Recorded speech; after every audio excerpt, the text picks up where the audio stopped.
Bismillah, alhamdulillah, salatu wa salamu ala Rasulullah.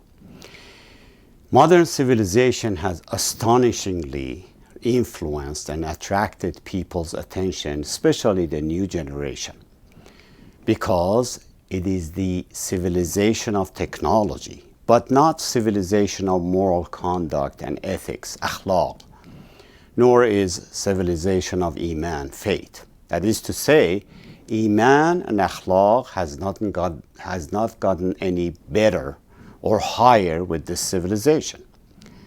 We may even find more people of Iman, people of faith, with higher akhlaq, code of conduct, in the past civilizations. However, it is rather civilization of technique and technology that has created speed. Today, you can literally travel in few hours a distance that took days or months in the old days. Modern vehicles such as cars, trains, airplanes, and ships have made travel faster and more convenient.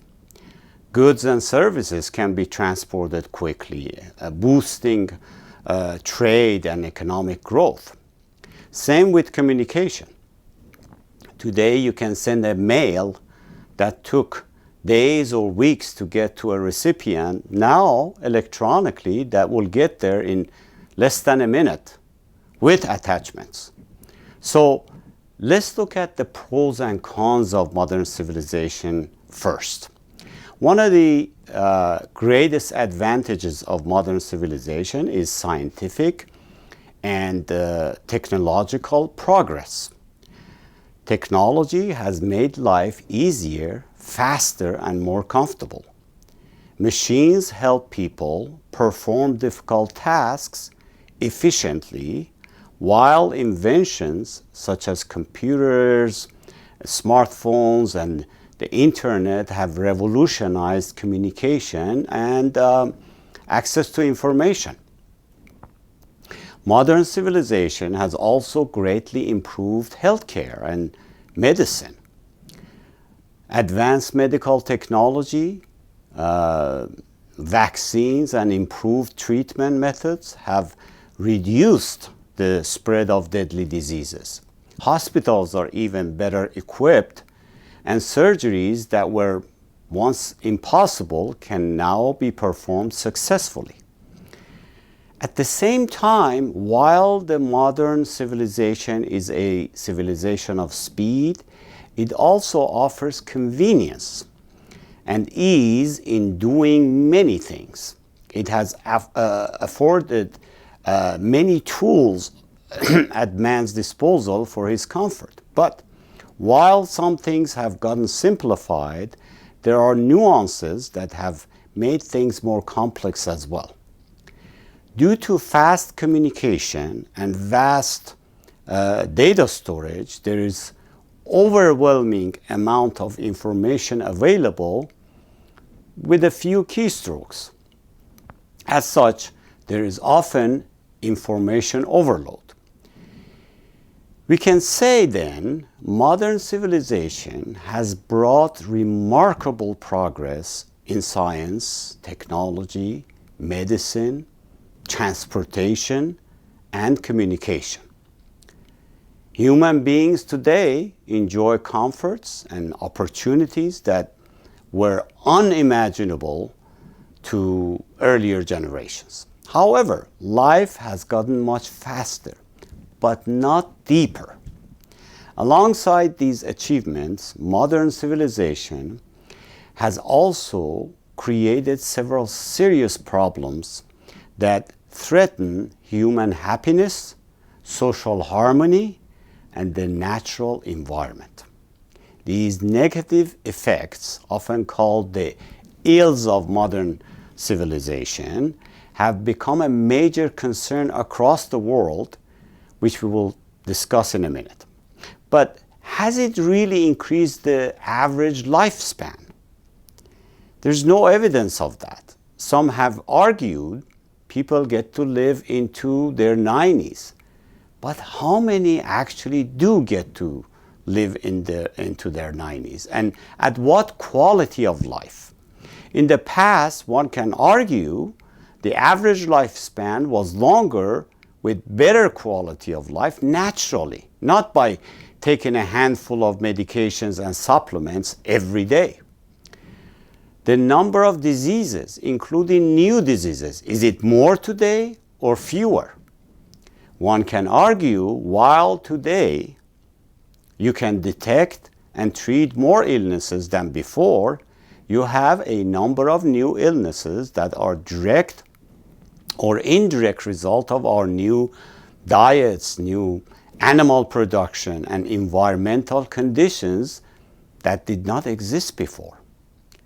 While medical science has advanced greatly, modern civilization has created health-related problems of its own. Unhealthy lifestyles have led to diseases such as obesity, diabetes, heart disease, cancer, and hypertension.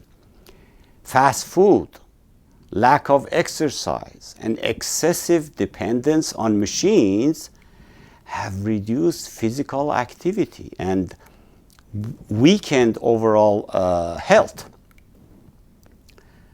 The modern civilization has attacked the environment as well, as you know.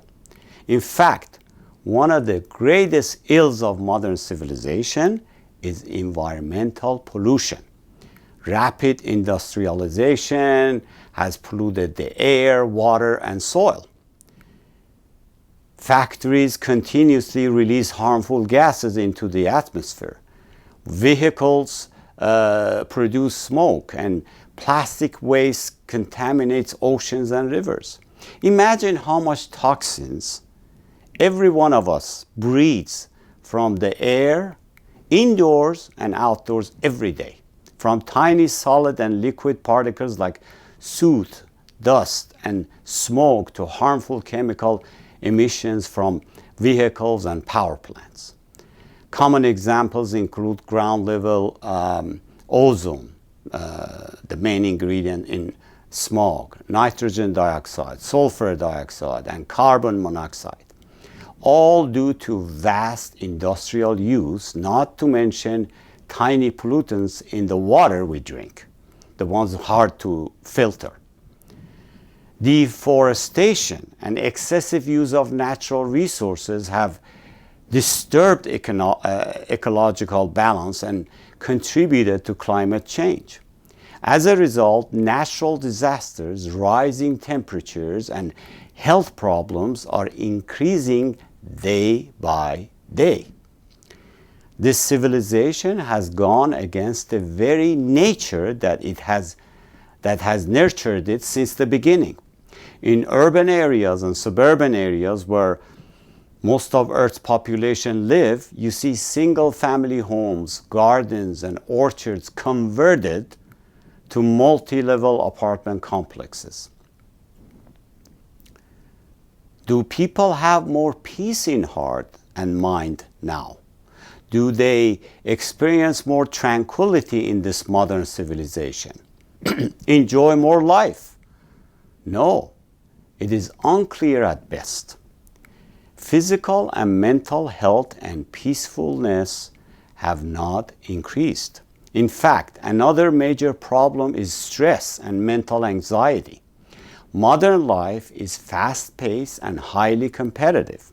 People are constantly under pressure to succeed academically, professionally, and financially. Long working hours, unemployment, and social expectations often lead to stress, depression, loneliness, and emotional instability. Although technology connects people virtually, it has reduced face-to-face interaction and weakened human relationships. That is why today, when people want to relax, they go out of town. They go to where there are water, trees, forests, waterfalls, or mountains, where there are greenery and true nature. They go away from civilization and seek refuge to nature in order to relax, breathe, and enjoy peaceful time, as if they were coming from a cage to be freed in nature. Therefore, Modern civilization does have benefits, namely speed, ease, and convenience, but has brought many harms along with it in the land and the sea. Materialism is also a subtle but real harmful effect of modern civilization. Many people measure success by wealth, luxury, and social status rather than by moral values or inner peace. This excessive desire for money and possessions has encouraged corruption, dishonesty, greed, and selfishness. In the race for material comfort, people often neglect family bonds, ethics, and spiritual development. Of course, in absence of moral conduct, crime and violence have also increased in many modern societies. Drug addiction, cybercrime, terrorism, and juvenile delinquency are all becoming more common. The influence of violent media and social inequality further contribute to social unrest. Despite advancements in law and technology, many people still feel insecure in their daily lives. Looking at conflicts, wars, and destruction, mankind has engaged in for the last 100 years versus all the prior centuries in human history, we find modern civilization has ushered in much deadlier, more destructive wars than ever before. In the old days of human history, wars were fought by swords and arrows on foot or on horse. As such, far fewer people were killed. Now, in this century, especially since World War II and after, you have weapons of mass killing and mass destruction. A bomb, depending on the type, can kill anywhere from hundreds to thousands or even hundreds of thousands of people with the nuclear version with push of a button.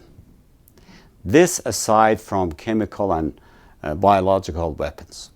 And wait till they build and deploy autonomous AI-enabled robotic soldiers in the near future.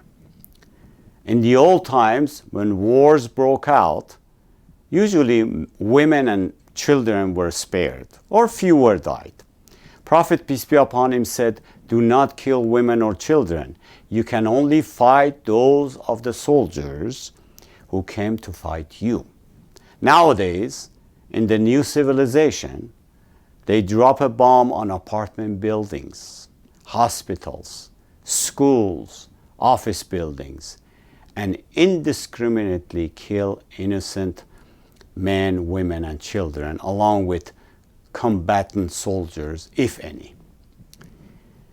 You witness what's happening today in Gaza, in Lebanon, in Iran, in Ukraine, and other places, not to mention all the destructions and pollutions that occur as a result. Look at the staggering number of those killed in just World War II. According to Wikipedia, an estimated 70 to 85 million people died in World War II.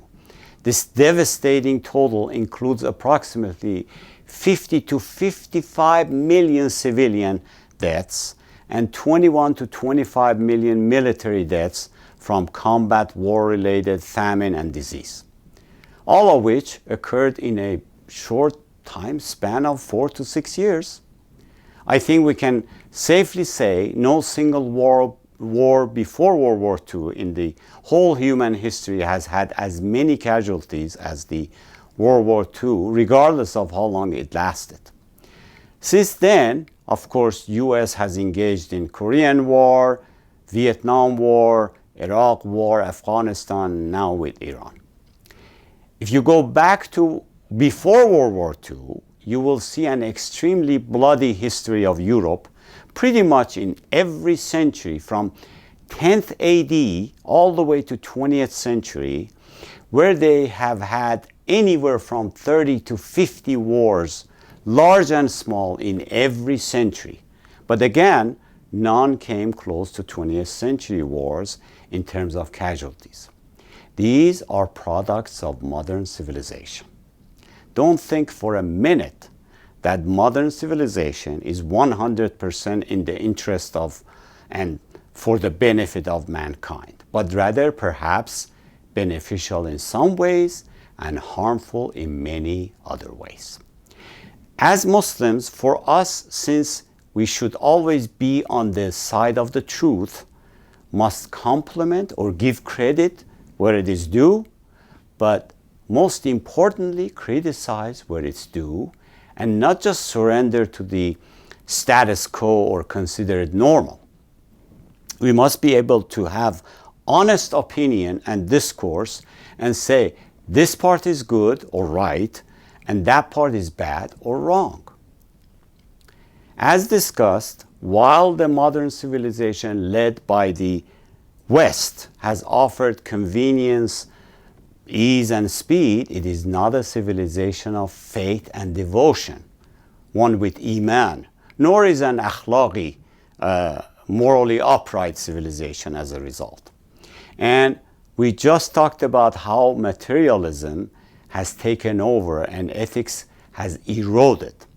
It is only a technologically advanced civilization that wants to conquer the world through technology, through creating wars and military-industrial complex that develops and sells weapons.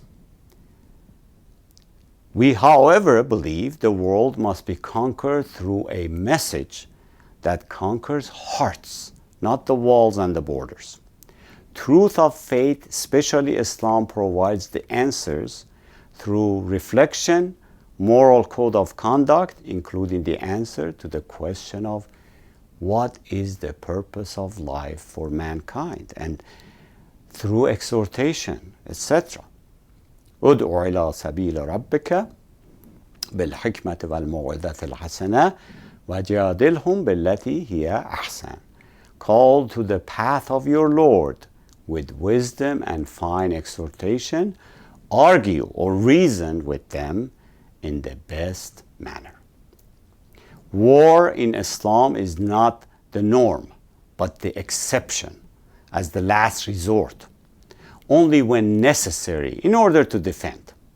Once the enemy becomes combative and attacks, that is when Islam permits war as a defensive measure. أذن للذين يقاتلون بأنهم ظلموا. Permission is given to those who fight because they were wronged, committed injustice against. In Islam, one can only invite but cannot impose. Any ideology, be it religious or non-religious, like communism, socialism, or Western secularism, cannot be imposed. You impose any ideology on anyone, you then create hypocrisy.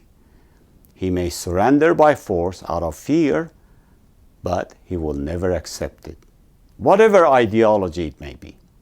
As such, this modern civilization of the West not only wants to conquer the world by imposing technology and using weapons, but also wants to have economic and military hegemony.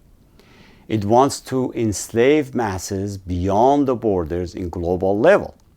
These are among many harms of modern civilization, which goes beyond the borders by multiple means. Furthermore, from akhlaq point of view, the modern civilization has had many cultural byproducts under the banner of freedom that have caused moral decay in Western society first because they started it, and now spread all the way to back east and in fact propagated to the rest of the world.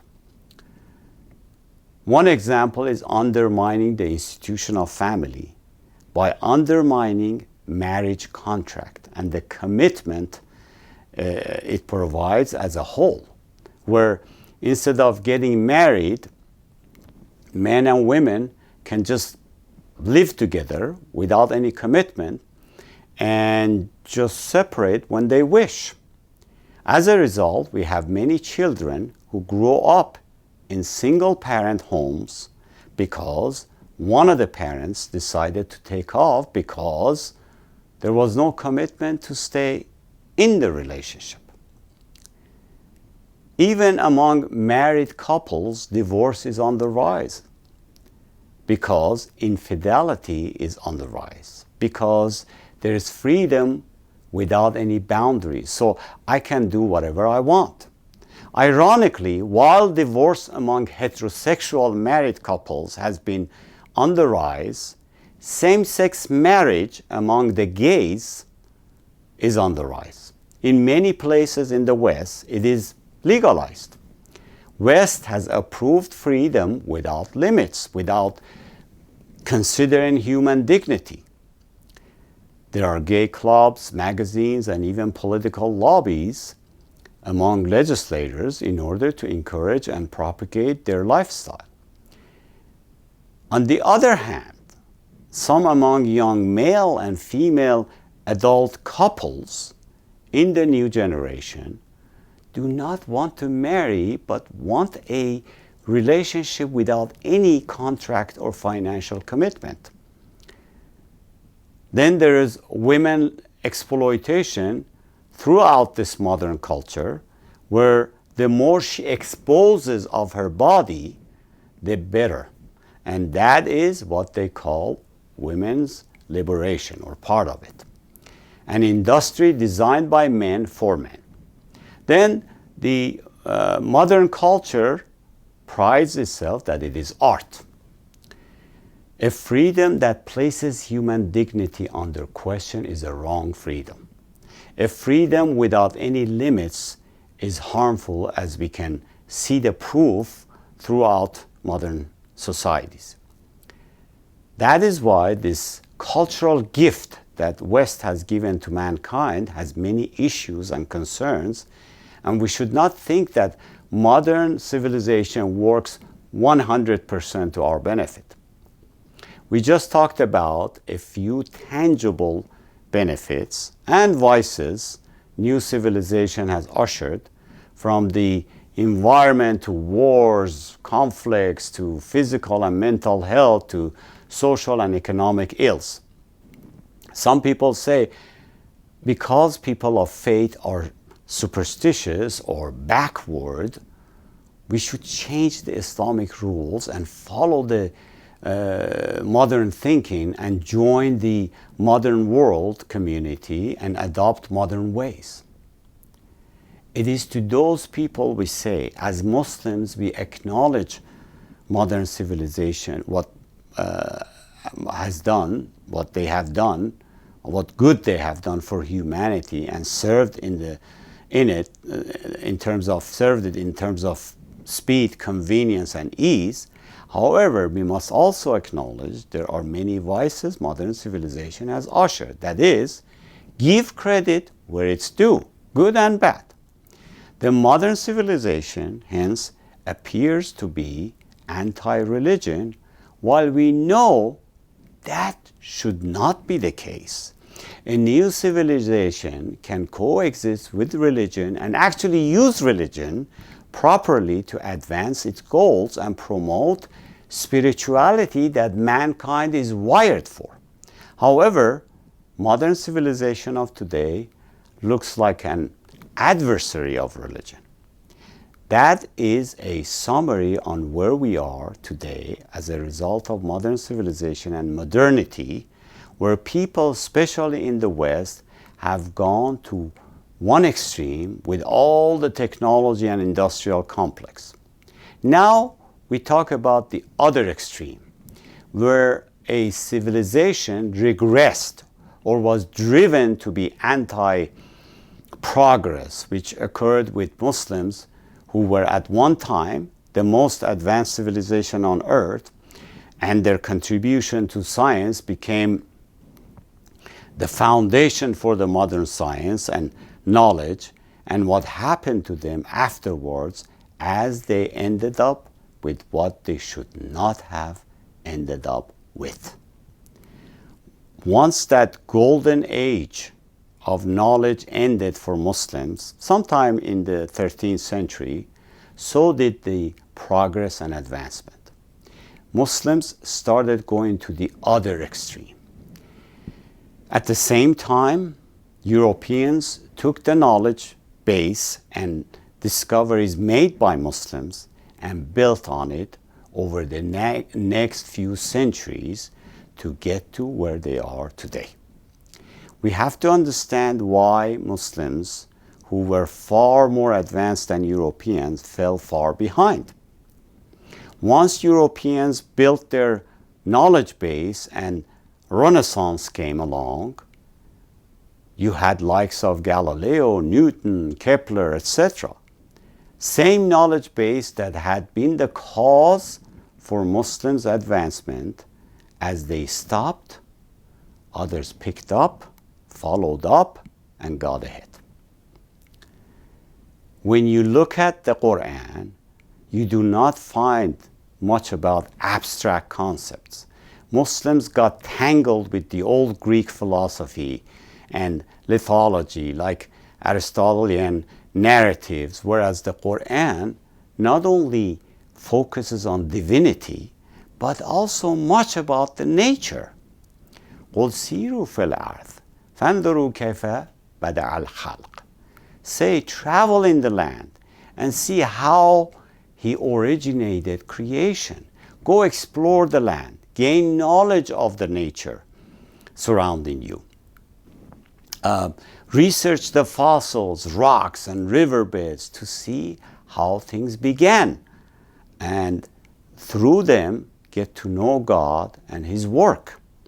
Then the Quran connects this world, this life, to the next life, as it says, then Allah will originate the everlasting life. It also says, قُلْ انظُرُوا مَاذَا فِي السَّمَاوَاتِ وَالْأَرْضِ. Say, see what's in the heavens and the earth. Look up the sky and discover what's going on up there. Don't just sit there in seclusion or think about mythology, philosophical abstracts, and austerity. Go to the world beyond earth, build observatories, and discover what is happening up there in space. There was a time in the Golden Age when Muslims were at the forefront of many sciences. In fact, among Muslim scholars were astronomers who made many astronomical discoveries, some of whom used this science to find the Qibla, direction to Mecca for prayers. Because finding the exact direction required solving complex spherical trigonometry, these scholars developed both mathematical formulas and specialized tools to simplify the process.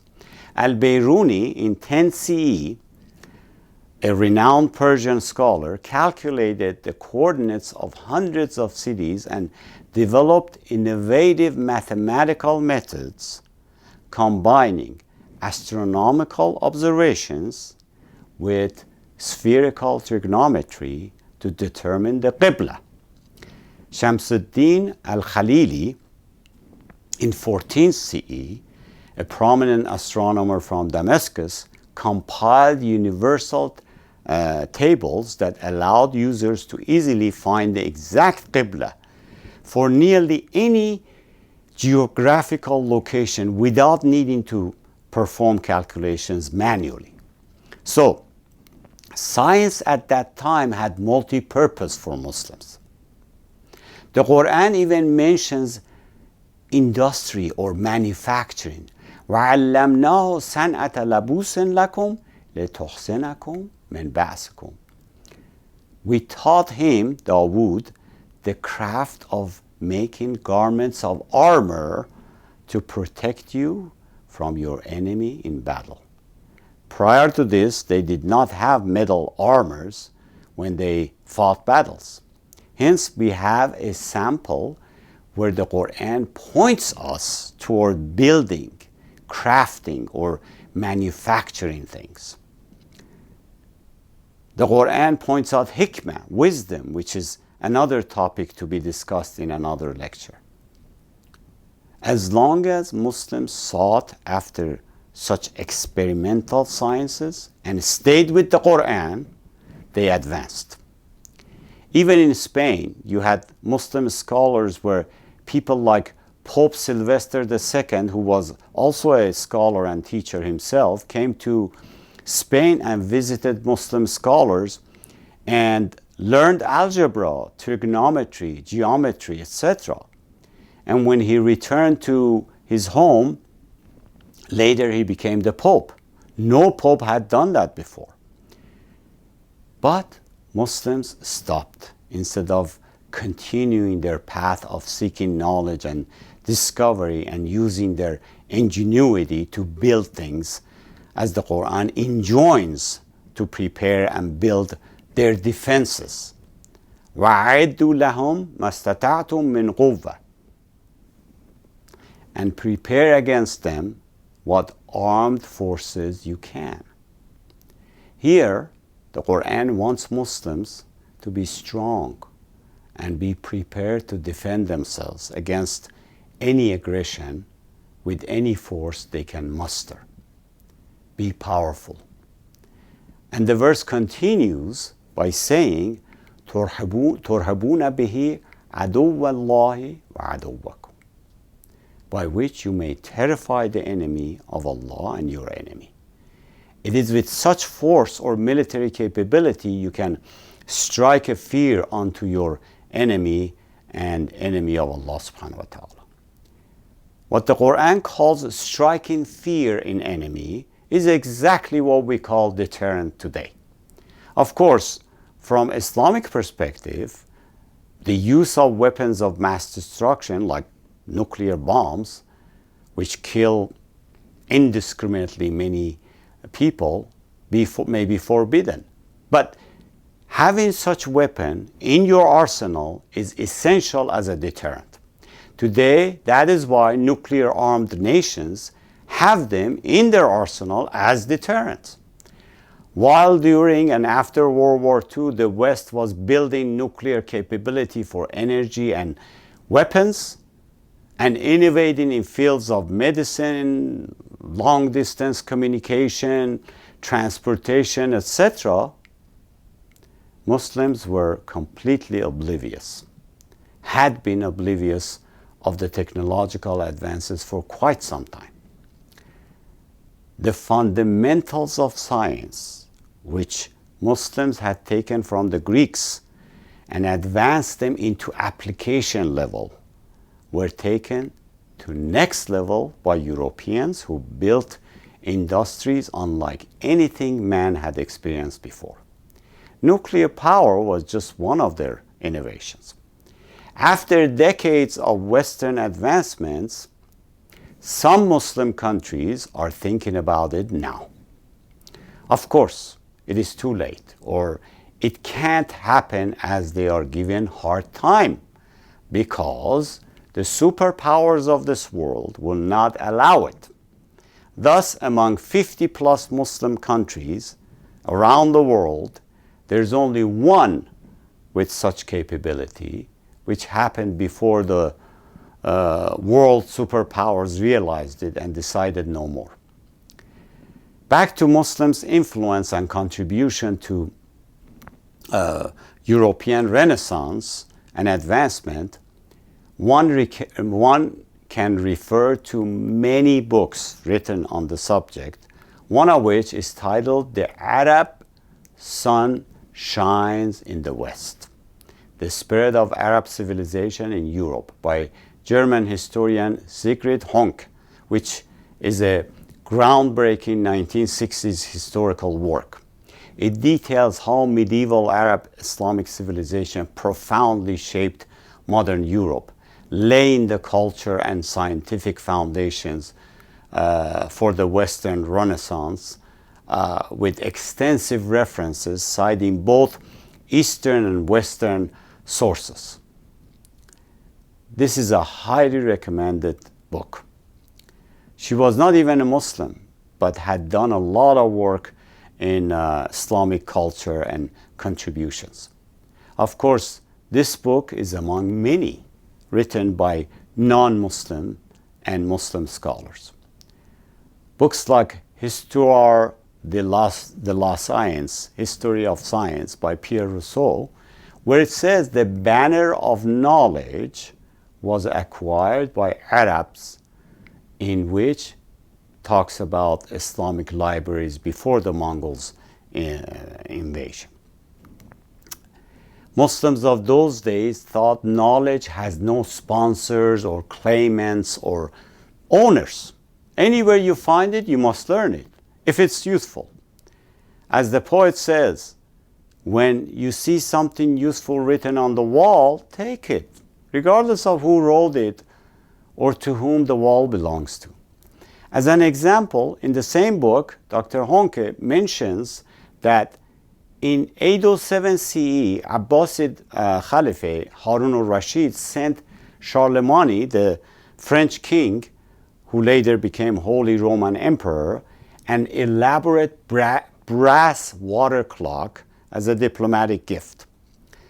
As marvel of Islamic engineering, this clock marked the hours by dropping 12 bronze balls into a basin and featured 12 mechanical horsemen that emerged from the windows as the hours passed. The gift was considered a massive feat of engineering for its time, leaving the European court in awe. Even some priests thought that Muslims had placed little devils inside the clock doing the work. Yet for Muslims, things changed completely as they went to the other extreme. Going back to only less than 200 years ago, many Muslims in this new world thought gaining and developing knowledge in science causes decline in religiosity or weakens one's faith, Iman. Meaning, they feared as science gets more advanced, religion gets older and becomes more useless. They used to say, do not send your kids to school that teaches secular subjects like science, because they will lose their religion because they're all from Europe. Even regarding language, they said, do not go near their languages because they are the language of disbelievers, kuffar. All the while, we know the reality of Islam opposes such notion. The Prophet, peace be upon him, said, hikmah, wisdom, is something the believer misses, and anywhere he finds it, he's most worthy of it. Or seek knowledge even if you have to go or travel to China. Therefore, the secret as to what happened when we Muslims were ahead of them at one time, when England was just a remote island with primitive culture, and America had not even been discovered, and now Muslims are centuries behind. This is all about how Muslims decided to look inside rather than outside. Put another way, Muslims became more introvert and became divided, whereas the Europeans became more curious and extrovert. While they got ahead of us, for a long time, we still debated, and some even forbade acquiring Western knowledge. Don't go there to learn their science and knowledge. They are kafir, disbeliever, they said. Yet Islam never said that. Go read the history. The Prophet, peace be upon him, asked Salman al-Farsi about non-Muslims in Persia and how they defended themselves in a war. And Salman said, they dug a trench. The Prophet said, that is the right thing to do. Let's do it. Any suggestion that makes sense should be taken regardless of who made it. That is what is remarkable about Islam. فَبَشِّرْ عِبَادَ الَّذِينَ يَسْتَمِعُونَ الْقَوْلَ فَيَتَّبِعُونَ أَحْسَنَهُ. Therefore, give glad tidings to my servants, those who listen to the word, then follow the best of it. Muslims also got farther away from the Quran. It is the Quran that says, we taught him, Dawood, the craft of making garments of armor to protect you from your enemy in battle, or prepare against them what armed forces you can muster. It did not say use the force to commit injustice or aggression. It says by which you may terrify the enemy of Allah and your enemy. Isn't this what we call deterrence today? However, we fell into deep sleep. After they discovered and invented things by spending time and money on research and then built it, then we Muslims woke up and realized it. But it became impossible to catch up because it's too late. Not to mention, Muslims have been too busy fighting each other. Plus, now the superpowers will not allow it. And this is not just about arms and weapons. It goes much deeper to economy, banking, resources, and ultimately control of all the above. This beside the fact Muslim minds need a paradigm shift, a cultural revolution of a sort before anything could happen. Hence, it is essential that we understand why we fell behind. What were the reasons and dimensions of it? And of course, we now realize it, but at this juncture, it's too late. Now the best we can do, the best, most industrialized Muslim nations can do is to copy and montage from the West. The Quran has given us guidance and forewarnings throughout with verses like, do not follow the example of those who became divided and differed with one another after clear proofs had come to them. Or hold firmly to the rope of Allah altogether and do not become divided. Or obey Allah and His Messenger and do not dispute and thus lose courage, and then your strength would disappear. Due to divisions and infighting, your courage and strength will be gone, O Muslims. I'm not sure how much more explicit the Quran could get. Obviously, we did not act on these prescriptions. So, this is another extreme where a civilization, like Muslim civilization, swings all the way to the other side, where it regresses, and some might even say where it becomes anti-learning, anti-knowledge, and anti-progress. Hence becomes powerless and the underdog in multiple fronts. Furthermore, while it may still be rich in natural and human resources, while it may still possess somewhat important geopolitical position, yet other nations with more power will dictate, in essence control, what it can and cannot do or have. Due to its impotency, other more powerful nations not just dictate, but also exploit its vast resources.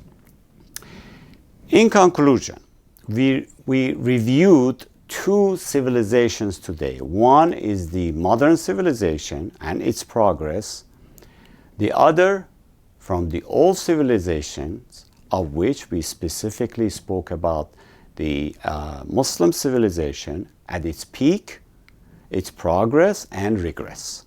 Both of them spanning over recent centuries up to now. We talked about the pros and cons of both civilizations and how the Islamic civilization fell behind and the dynamics behind it, or at least some of it.